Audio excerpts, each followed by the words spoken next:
এত বড় টিভি আমার হঠাৎ করে কেন জানি সমস্যা হয়ে গেল। বেশ আমার হাজব্যান্ড নামিয়ে খুলে দেখলো তো লাইটে নাকি সমস্যা, তো ওগুলো ঠিক করছে। এখন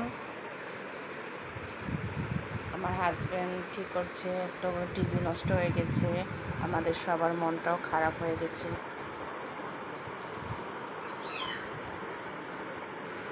টিভির নাকি লাইট নষ্ট হয়ে গেছিল। আমার হাজব্যান্ড খুলে দেখে চেকিং করে দেখে যে লাইটগুলো নষ্ট হয়ে গেছে, তাই সে লাইট নতুন কিনে নিয়ে এসে লাগাচ্ছে।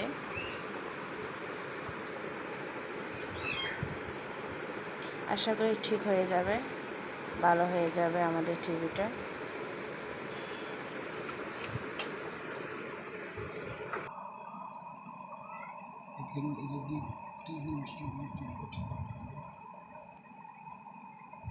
এত বড় টিভি নষ্ট হয়ে গেলে কিভাবে ঠিক করে?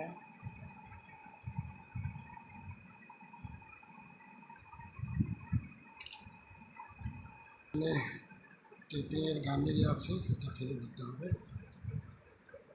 আমরা তো আশায় ছেড়ে দিয়েছিলাম, ভেবেছিলাম টিভিটা নষ্ট হয়ে গেল, ঠিক হবে না। কিন্তু আমার হাজব্যান্ড হাল ছাড়েনি। টিভিটা সম্পূর্ণ খুলে দেখলো, চেকিং করলো, সব কিছু ঠিক আছে।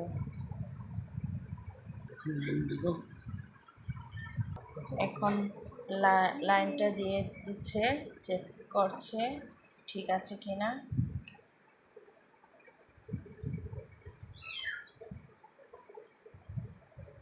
ওয়াও, ঠিক হয়ে গেছে। আশা করি সম্পূর্ণ ঠিক হয়ে যাবে। টিভির লাইট লাগানো শেষ করার পর আবার তিনি ভালোভাবে চেক করে নিচ্ছেন আর ফিটিং করছেন।